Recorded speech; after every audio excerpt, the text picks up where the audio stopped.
Yo, what is up, you guys? We're back with another Forge Master video, and in today's video, it's going to be something similar that I've done in the past in my series of how to progress fast in this game.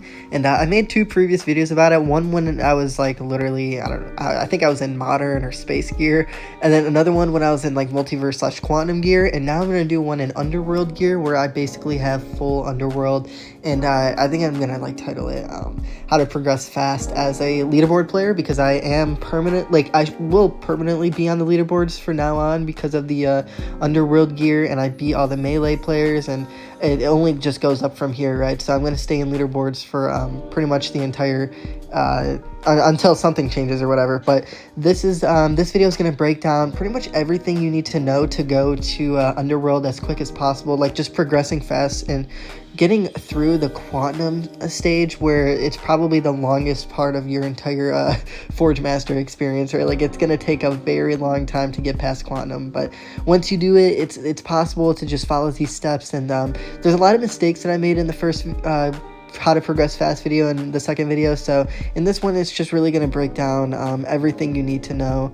And yeah, so first thing I want to start off with, I'm gonna like break this video down into like kind of the beginners, the mid-level, and then where I'm at, which is like kind of end game.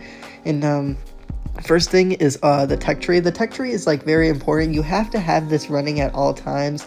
And what I mean by that is that if it's like a lower time, like if you're doing a tech tree that takes like 60 minutes, or if you're doing a tech tree that takes like I don't know, an hour and like 30 minutes or something, you need to set a timer on and finish that tech tree and then move on to the next one, right? Like, you need to have the timer run at consistent times. So what do you want to do first, right? When you first unlock the forge, you want to just go through like the level 1s and stuff. Like, I would max this, or well, okay, first I would max out the forge upgrade, and then unlock this, and then max out the equipment sale price.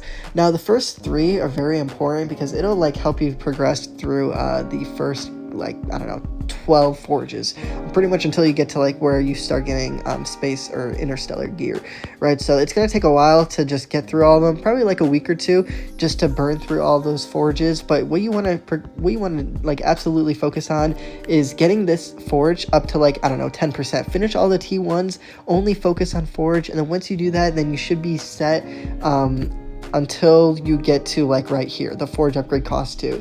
I would just unlock all of these, consider maxing out this one, consider getting the second hammer, max out the sell price, absolutely, max out the forge upgrade cost, absolutely, and then preferably the forge timer as well. Here's where things kind of change up. Oh, actually, yeah, max this out as well. I don't know if I mentioned that or not, but yeah, offline time helps a lot because this gets it up to like 8 hours, I believe, and then once you get the max out for offline time 3, it's gonna be like 10 hours. So 8 hours is like a full work shift, or like a full night's rest or something. So you basically don't miss out on any of the offline earnings. So definitely spend like all of your time just going for all of those things, and then maxing, oh yeah, this is what I meant, maxing out the offline timer, right? So do all that, and then once you do that, you should be past a few forages, you should be getting a lot of resources, and then you can move on to the skills, pets, and tech. Now, I'm not gonna lie, this is very, very important early on, and it applies for like the entire game, but early on, you want to invest in this as soon as possible. Specifically, this item right here, the tech research timer cost, or max this out immediately. Don't upgrade anything else. Get this to 5 out of 5 as soon as possible. 1 out of 5, 1 out of 5, 1 out of 5, and then 5 out of 5. 1 out of 5 for the pets, 1 out of 5 for the skill summon cost, 1 out of 5 for all of the eggs, and then 5 out of 5 for the extra egg chance. 1 out of 5 for the tick or the dungeons stuff, and then max this out immediately for the tech research timer to get this up to 40% total, right? This is the best way to progress as fast as possible, right? Because you want to max out your tech research timer immediately, like as much reduction speed as you can get would be preferred. Now, this is what I did, and this is a little controversial, I'm not gonna lie, because people would recommend other things. You could either do one of two things. Go immediately for the what's it called? Where is it? Yeah, no, wait, not that. You can go for 1 out of 5s for all of these items and max this out as soon as possible, the research timer 3, to get that to 60%, or you could do that later and then upgrade the forge all the way up to the T2s. Yeah, get this maxed out to 5 out of 5, get this 5 out of 5, 5 out of 5, 1 out of 5 for the coins and stuff.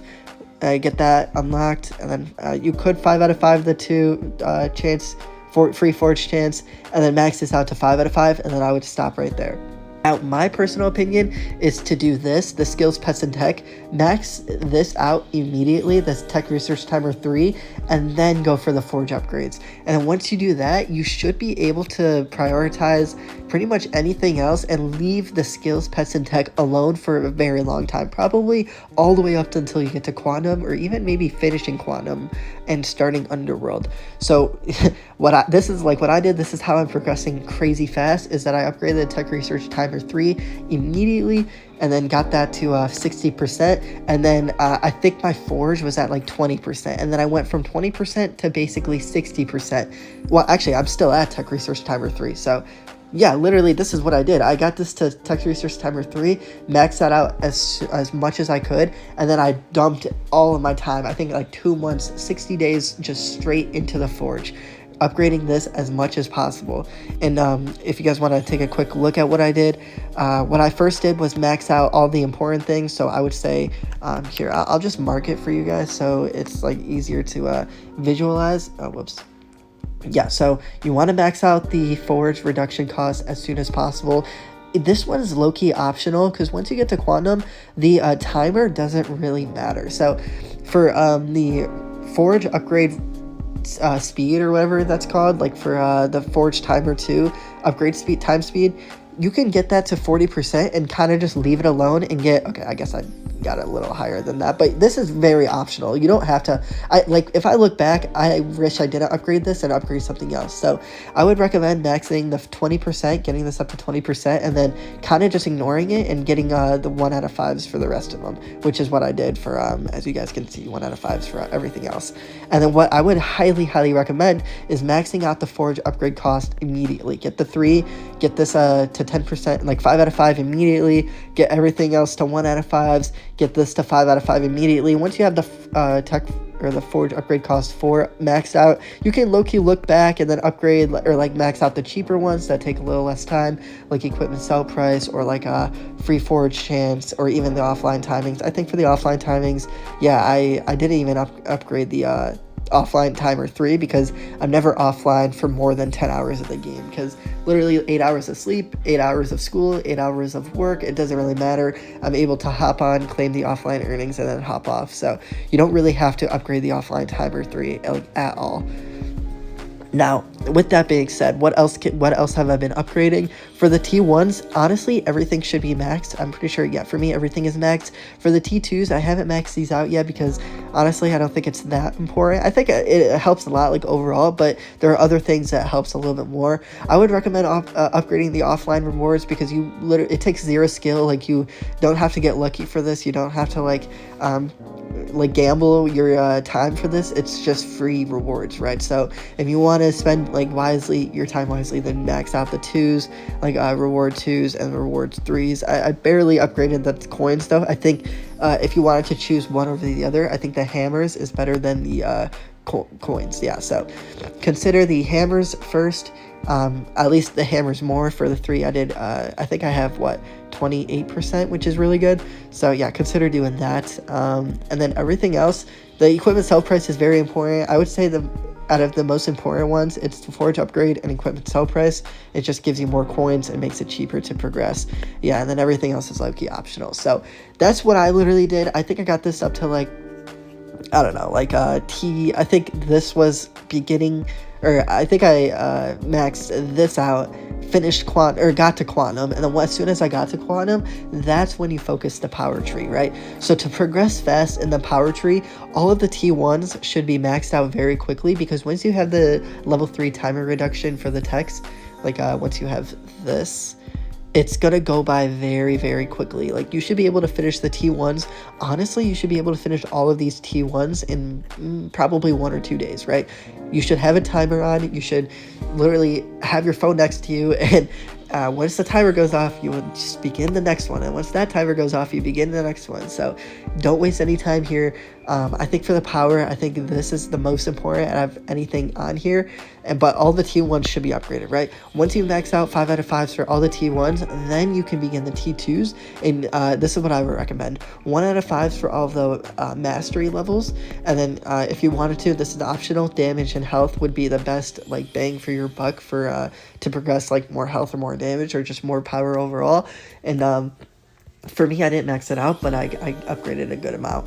And then what I would highly recommend is maxing out the level 2s, the helmet, like the level 2 items, right? For it to go from level 109 to 119. This is very, very important because it gives you more coins. And if you guys don't know what I mean by that, then watch my video about like how to get the coins the fastest, because I don't really want to re-explain. But basically, the higher the level, the more coins. And as you can see, I've been upgrading this as much as possible. I've been putting it off a little bit because I've been focusing on the forge upgrades, but if you wanted to just invest in your time in this, then set a timer on. Like if you guys look closely, I actually have a timer on. I don't want to like expose anything. Yeah, okay. But anyway, set a timer on, go for each of these things, and then you should be chilling. And then all the T3s, do not really consider for a very long time because it's just going to take a while. So that is with the tech tree, right? There's so much more to go over, but that's the fastest way to progress fast in Forge Master with your tech. And it helps you progress through the game a lot faster. Now, first of all, to get the potions, you want to just stay in a war, stay in an S tier war if you can. If your clan is stuck in like a B tier and it's been in B tier for like 4 weeks, honestly consider joining another clan. There are clans at S tier that stay in S tier. They take war seriously, so be in an S tier clan because it gives you the most rewards, right? But that's how you get potions. Now, another thing I want to talk about is the dungeons that I talked about a little bit. You want to make sure you're progressing through this as much as possible. Now, for me, when you get to the 8-1s, it's very difficult to progress because this is where Quantum starts. And, oh yeah, okay, by the way, from now on up until the video ends, I'm going to be talking about Quantum up until like the rest, because once you upgrade like those forge items, you should be able to like get to Quantum in maybe like a month or two. It should happen very, very quickly. So yeah, so now that when you're in Quantum, you're gonna be stuck at 8-1, and it's gonna, oh wait, no, this is probably 9-1, this is probably 8-1, and you're gonna be stuck at 8-1 for a long time. So how do you break the static, or like the lag term, or whatever you call it? Like, how do you break this era?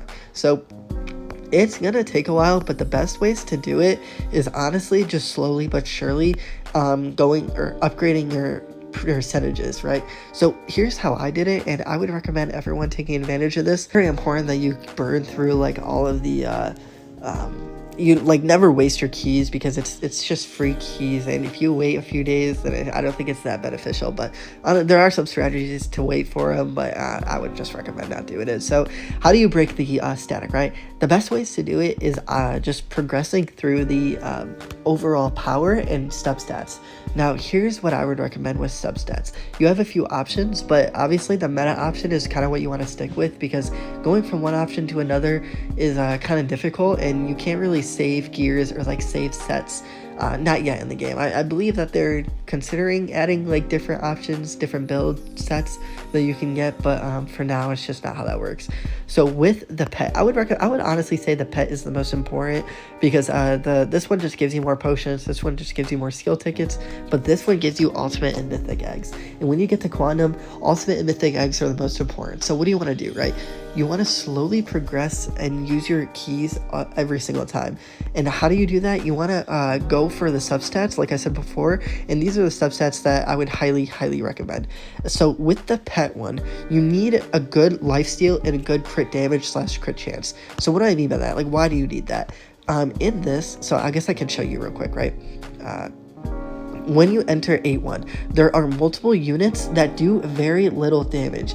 I guess, low-key, actually, this is a better example. Let me go like here, like that. So I should be able to beat this pretty easily, but look, there are multiple units that do very little damage compared to what health you have. So you should be able to attack as many units as possible while lifesteal slowly heals you up, and then when lifesteal plus crit damage combines, you should be able to heal up more than the overall DPS does to your unit, to your troop, right? So for example, what I mean by that, I really hope this kind of makes sense, but as they're doing 21 million damage, your lifesteal plus crit damage should be able to heal more than what they're doing. And that should help you progress through the pets a lot quicker than it would without a high lifesteal or a high crit damage.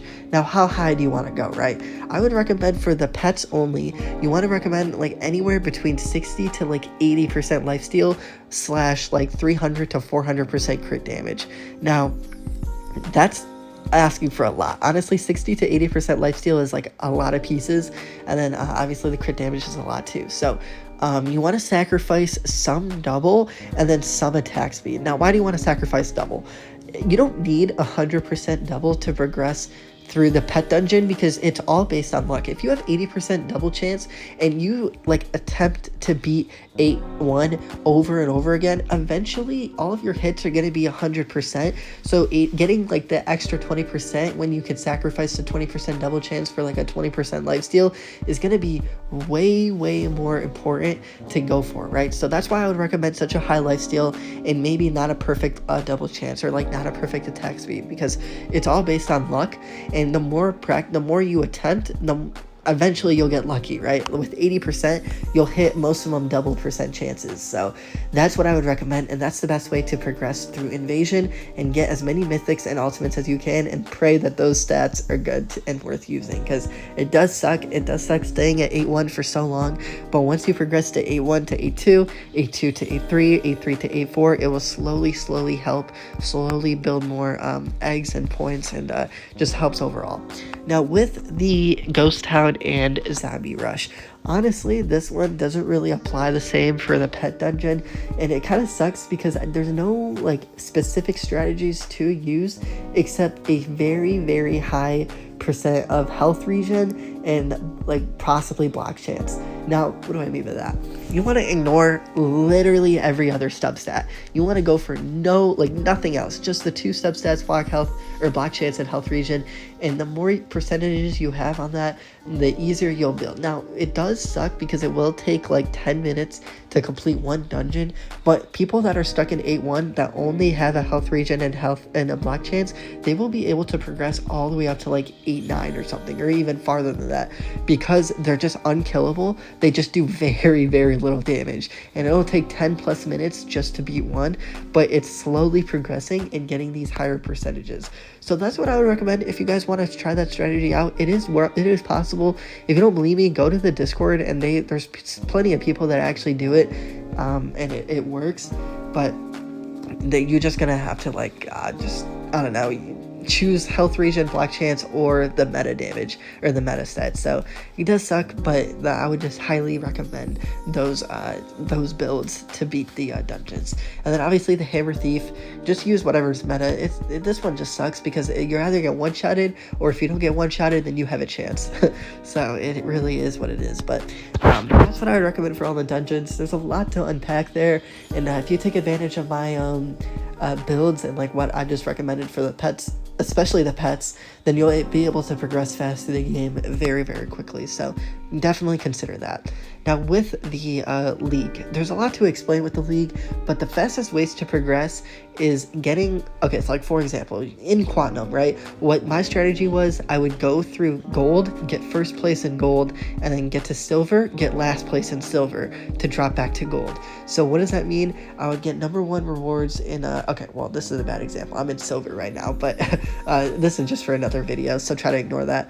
But oh wow, this guy actually beat me. That's kind of funny, but yeah. So what I would recommend, right? You need to get through gold, first place in gold, get the rewards. Honestly, top 3 in gold doesn't really matter, but ideally first place, and then top 100 through like 150 or 51 through 100 is in platinum, and then drop back to gold, get first or second place in gold, then platinum, then back to gold, then platinum, then back to gold. And you want to repeat that cycle over and over again to get the most rewards as you can.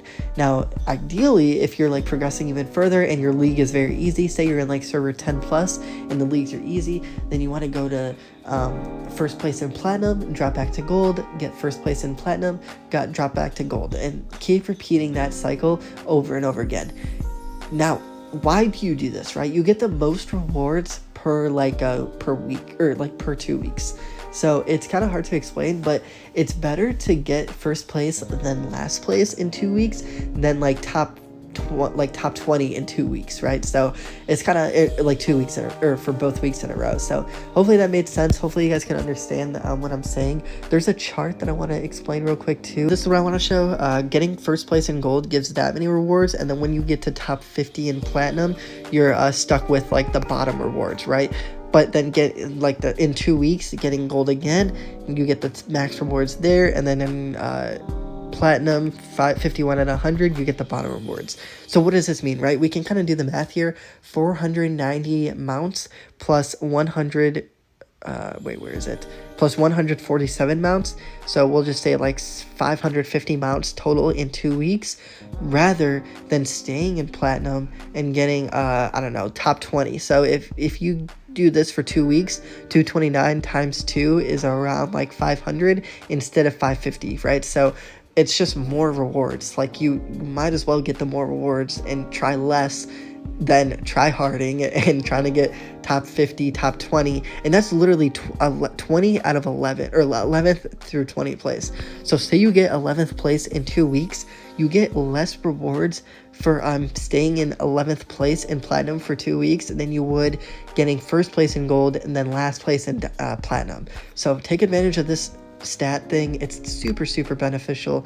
And like I said, for this one, if you get first place in platinum, then you want to get last place in what's it called, in diamond, which diamond is right here. Getting first place in platinum, last place in diamond is way better than, like, I don't know, 11th through 20th place in diamond. You'll just get way more rewards. So you have to take advantage of that. It's super beneficial, and that's how you progress through the league a lot faster. So that's what I would recommend for the league. So we talked about the league, we talked about dungeons, and we talked about the tech tree. We did talk about pets a little bit. If you guys are interested in more info about the pets, then watch my videos about pets. And now I want to talk about war. War is probably the most easiest, super light work way to get as many rewards as possible to progress as fast as possible. So what I want to talk about in war is that you want to progress through the tiers as fast as possible to get to S tier. Now, how do you get to S tier, right? These are the point systems. You start with an E tier if you make a clan, and then you go D, C, B, A, and then S. Honestly, anything between S and A is not that bad, but S tier is going to give you the best amount of rewards as possible, and you want to join a clan that stays in S tier, because right now it's super inflated. There's thousands of clans that are in S tier, or not thousands, well, actually probably thousands, but S tier clans are definitely important, because if you can stay in a clan that wins consistently, then you'll get the most rewards out of it. Now, if you're losing war, right now they're going to fix the clan hopping, so I think by the time this video comes out, the clan hopping might be fixed already. But what you can do is you can leave the clan you're in losing with, right? You can leave that clan and join another clan in your server that's winning, and then you can claim their S tier rewards and just move on, right? You can still get the S tier rewards if your clan is still losing, and I would highly recommend every single person watching this video to do that, because it's gonna help so much. It's gonna break things down. It's gonna give you all these rewards, all these keys and gold and hammers, and it's just gonna help a lot. So if you're losing S tier rewards, or honestly any tier rewards, if you're even losing E tier rewards, it's better to leave that clan, join another clan, get the winning E tier rewards, and then go back to the other clan, right? So take advantage of that. Now, another thing I want to talk about is the personal 500k rewards. When you're at Quantum, you should be very close to hitting 500k or hitting 500k. You need to make sure you're timing your tech trees. You need to make sure you're using your eggs whenever you get points, merging your eggs whenever you get points, using your keys whenever you get points, and mounts whenever you get points, skill tickets whenever you get points. And then as soon as you hit 500k, you want to just completely stop. You don't want to contribute anymore. If everyone in your clan hits 500k in Quantum, you should be able to progress as a team a lot faster. And like I said, this is for Quantums and above, because after this you should be able to do pretty much everything I'm saying, right? So when you hit Quantum and above, everything is going to be super easy to hit 500k, and yeah, you want to use all these rewards when you get points, and nothing else. So absolutely you should take advantage of doing that, right? So, and then with the war strategy, you need to join a Discord and communicate with your clan to progress the most and just the easiest. So anyway, with that being said, that pretty much covers everything. Hopefully more updates come. I don't really want to talk about the stepping stones because it's kind of a terrible feature that they added, and I'm kind of praying that they change things up a little bit, because they waited like what, 3 months for an update, and this is it. Like, this is so underwhelming. It's kind of sad, and hopefully they make some changes soon. But this is the best advice I would give to progress as a pro in Forge Master, or as a leaderboard player in Forge Master.